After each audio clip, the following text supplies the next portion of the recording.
Before we begin, viewer discretion is strongly advised. This is for entertainment and education purposes only. This is the verbatim federal courtroom testimony from Day 5 of the Sean Diddy Combs trial. For the first time, Cassie Ventura described in disturbing detail what she allegedly witnessed inside Diddy's hidden underground tunnels. This wasn't about music, fame, or even their volatile relationship. This was something much darker. She testified under oath, describing secret rooms, drug use, and women in masks. Some passages have been censored to meet YouTube's guidelines, but the core testimony remains intact. What Cassie revealed during her cross-examination on Day 5 left the courtroom stunned and may hold the key to unraveling one of the most shocking celebrity trials in recent history. What was buried beneath Diddy's empire might finally be exposed. Day 5 of the trial opened with a strange sense of anticipation. Reporters shuffled in earlier than usual, the public gallery packed tighter than ever, and even the jurors seemed more alert. There was a heaviness in the air, and everyone knew why. Cassie Ventura was returning to the stand. Unlike the previous days of emotionally heavy but legally routine testimony, today would be different. Something was coming. Cassie entered quietly, flanked by security, and took her seat across from the defense. She looked tired, but calm. The judge reminded everyone that courtroom decorum would be strictly enforced. Then the questioning began. The defense, seemingly shifting strategy, skipped past basic relationship questions and instead asked Cassie to walk the court through Diddy's Los Angeles mansion, its design, layout, security protocols. The questions seemed oddly architectural at first, until one slipped through that stopped everything. Ms. Ventura, have you ever been beneath the property? Inside the tunnel? There was a momentary pause. Gasps were stifled. The prosecution objected, calling it irrelevant and speculative, but the judge allowed it. Cassie took a deep breath. Yes, she said. That single word changed the mood in the room. For months, there had been rumors about tunnels, Reddit threads, anonymous claims, even jokes in the media, but no one had confirmed it. Not until now. The defense lawyer leaned in. And what exactly did you see when you went down there? I didn't want to go, Cassie began. He told me to follow him. He said he had something to show me. He was high. I was confused, but I followed. She explained how the entrance was outside, not inside the mansion itself, disguised behind foliage near the pool area. It looked like a slope, just part of the landscaping, but there was a hatch under the leaves. What she saw next, she claimed, would stay with her forever. Concrete stairs, steel doors. It got cold the deeper we went. And when we got inside, I knew this wasn't just some safe room. It was something else entirely. She wouldn't say more until prompted, but the room already knew. They were going to hear something no one was ready for. Cassie's voice didn't shake as she began to recount what was inside. In fact, that's what made it all the more unsettling. There was a detached clarity in her tone, as if she had rehearsed this moment in her mind for years. The entrance led to a long corridor, bare walls, fluorescent lights. There was this buzzing noise, almost mechanical. It didn't feel like a part of a house. It felt like an institution. She described the walk as disorienting. Twisting hallways with no windows and no cell service. She said Diddy walked ahead of her, talking to himself, mumbling about proving a point. She thought about turning back, but didn't. He had that look in his eye, the one that said, "Don't argue." As they passed through a secured door, unlocked with a keypad, Cassie said they entered a large chamber-like room. Red lights, cameras in the corners, leather furniture. There was a smell. Cleaning chemicals, sweat, something else. If you're enjoying this story, kindly do us a favor and subscribe to our channel. It is free and won't cost anything, but it means the world to us. We're just a small channel trying to grow.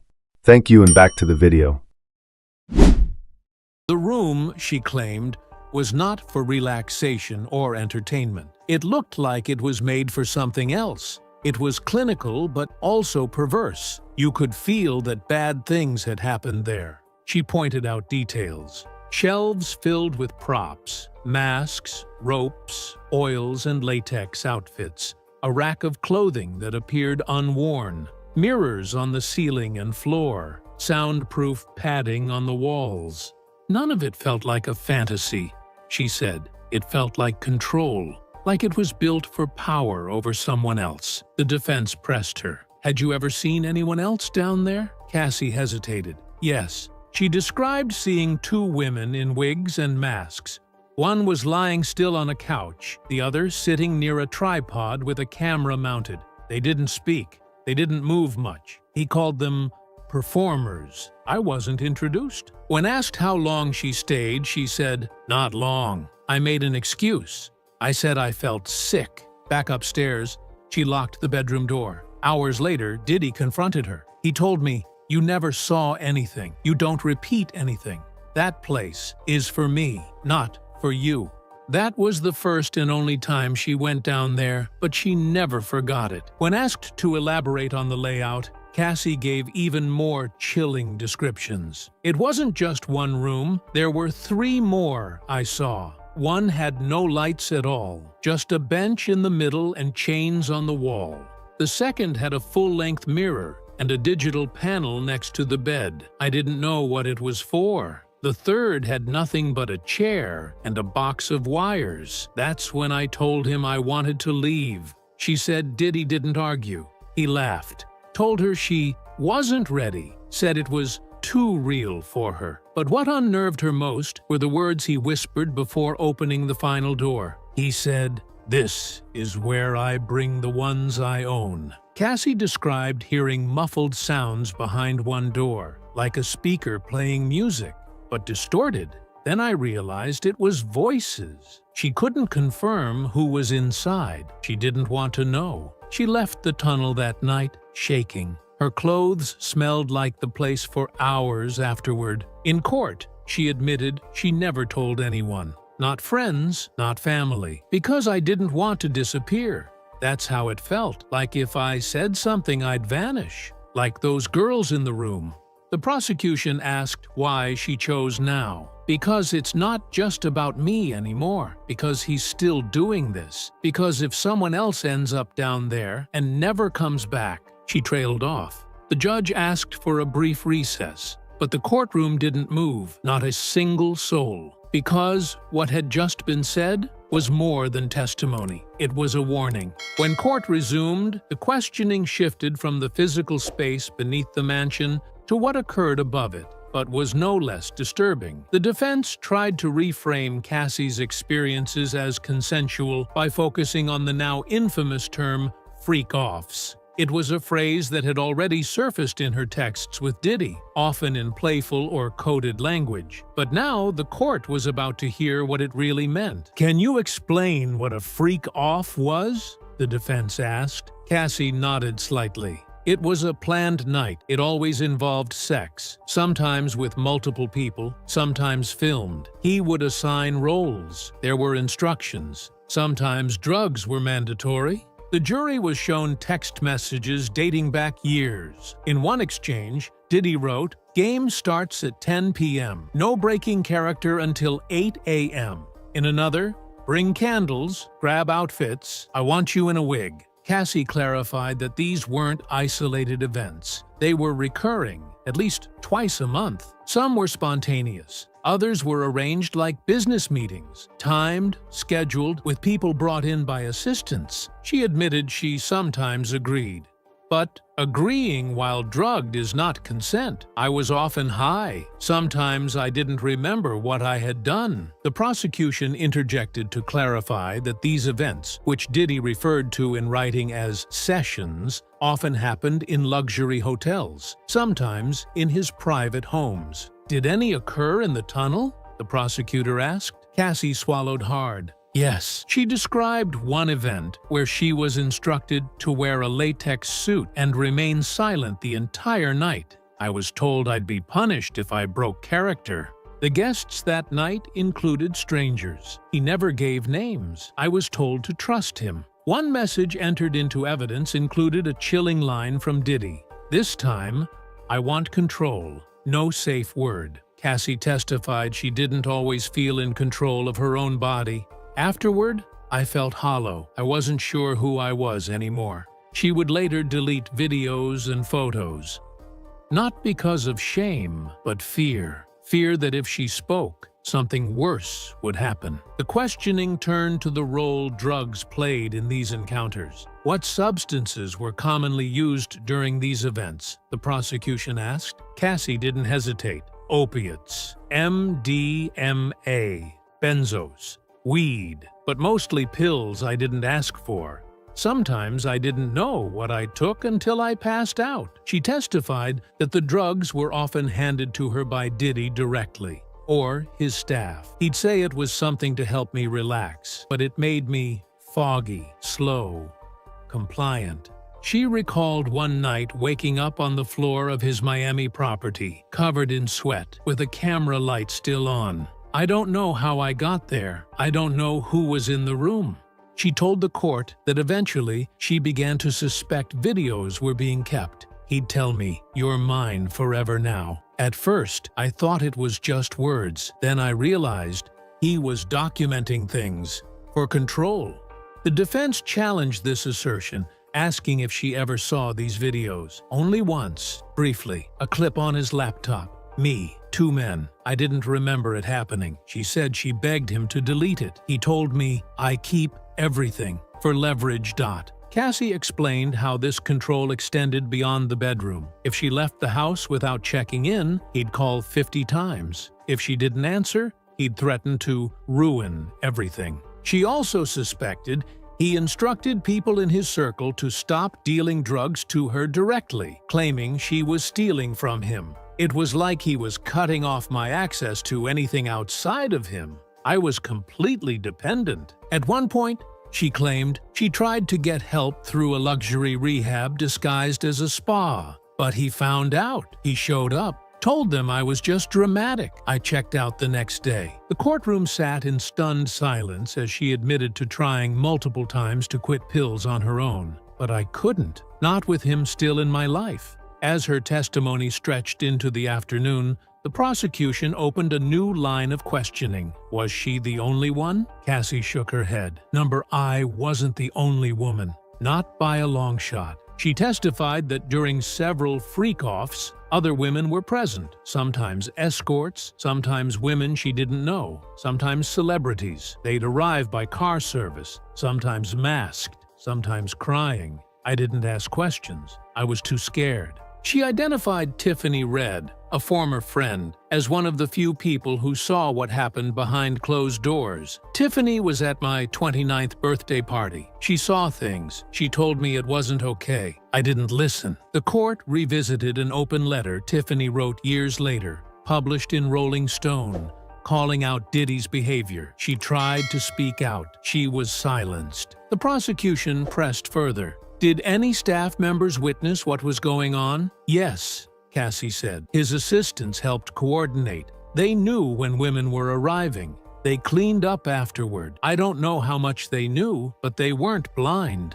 She also recalled the moment she realized her privacy was an illusion. I caught one of his assistants walking in on us once. He didn't flinch, just said, "Sorry, boss." The defense argued this didn't prove criminal intent, but Cassie's words struck a nerve. It wasn't about sex. It was about obedience, submission.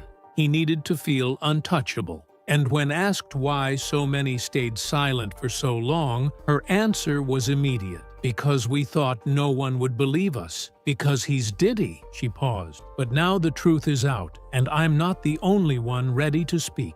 As the courtroom braced itself for the next chapter of testimony, the prosecution turned to the most harrowing portion yet, the physical abuse. Cassie had already described the manipulation, the underground tunnel, and the disturbing parties. But what came next wasn't symbolic. It was bruises. It was blood. It was her body, damaged in silence. "Did Mr. Combs ever physically assault you?" the prosecutor asked. Cassie nodded, staring down.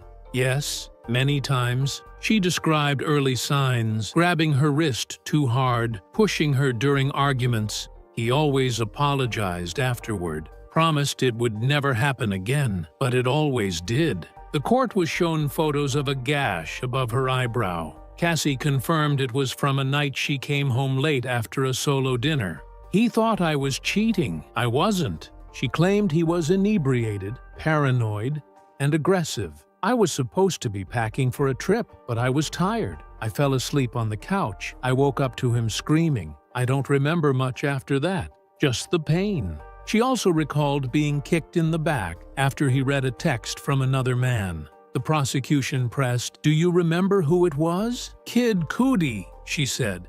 "He thought we were having an affair." She said they had briefly dated during a break in her relationship with Diddy, but that he couldn't let it go. He brought it up constantly, used it to justify everything. She explained how, even when she tried to walk away, he found ways to punish her. He'd send messages through people I trusted, make sure I felt watched, make sure I remembered who was in control. When asked why she didn't go to the police, she said, "Because I didn't think anyone would believe me. He had power. I didn't." Then she told the court something that dropped like a stone. "After one of the worst nights, he threw me off a boat in the Caribbean, said I was dead weight. I swam to shore and still went back to him."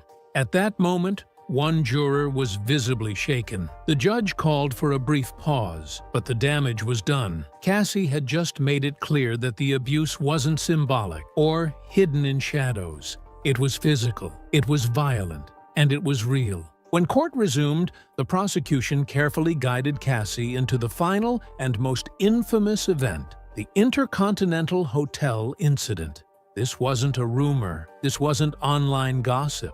This was the night that changed everything. "This was the night before your movie premiere, correct?" they asked. "Yes," she replied. "I had waited years for that premiere. I was proud of the film. I wanted to celebrate, but Diddy had other plans." Cassie testified that he pressured her into one more freak off. He said it would be quick, that it would help us reconnect. She was hesitant. She said no at first, but he persisted. "He told me it was tradition, that every big moment needed one of our nights." Eventually, she relented. "I wanted peace. I didn't want to fight the night before my red carpet event." Cassie described being driven to the Intercontinental under the impression it would just be the two of them. But when she arrived, there were already others in the room. 2 women, 1 male dancer, candles, cameras. I knew what it was. She said she was given a pill. He said it would help me loosen up. I was already exhausted. I took it. She remembered flashes. The dancer in a mask. Diddy recording on his phone. Herself in the mirror, slurring words she didn't remember saying. Then, nothing. I woke up hours later, alone, covered in sweat. I checked my phone. He had sent a message saying, "You were amazing. I'm proud." I didn't know what he meant. She never asked. She got up, cleaned herself off, and walked the red carpet hours later with a smile. No one knew. No one saw the bruises under the dress. The prosecution then presented a series of texts from that day. Diddy asking if she was still glowing, if she wanted to do it again after the after party. Her answer? I never responded. That night, something inside her broke, and for the first time, she started to picture life without him. It wasn't just one night, it was the last straw in a decade of control. The next morning, she flew to New York alone. Diddy didn't follow. For the first time in years, she felt like she could breathe. The final segment of Cassie's Day 5 testimony was quiet, measured. Not as shocking as the tunnel or the violence, but somehow more haunting, because it showed what happens after the cameras stop flashing. She spoke about how she tried to heal. "At first, I pretended none of it happened. I told people we just grew apart, but inside, she was broken." She began therapy. Then, she started to remember details, nights she had repressed, people she had met, rooms she had entered. Then came the civil lawsuit. It was filed swiftly and settled even faster. But to Cassie, it wasn't about money. It was about a record, a document that said, "I wasn't crazy. It happened." Her lawsuit opened the floodgates. In the following weeks, other women came forward, anonymous stories, new complaints, and then an FBI raid. Authorities stormed Diddy's properties in search of evidence related to trafficking and coercion. What they found remains sealed, but rumors swirled about underground structures, files, even recording devices. Reporters asked Cassie for interviews. She declined. "I didn't want to become a symbol, I just wanted to be free." But now, here she was, in federal court, recounting everything in detail, on the record, under oath. When asked what she hoped would come of all this, her answer was immediate. Accountability, not just for me, but for everyone who went through that house, for every person who disappeared into those tunnels and never spoke again. And with that, her testimony concluded. The courtroom sat still as the judge dismissed the jury for the day. Cameras weren't allowed inside, but the world outside already knew something monumental had just happened. Cassie Ventura didn't just testify. She tore the lid off a hidden world, one that had been shielded by money, fame, and silence. And no matter what comes next, the truth is out.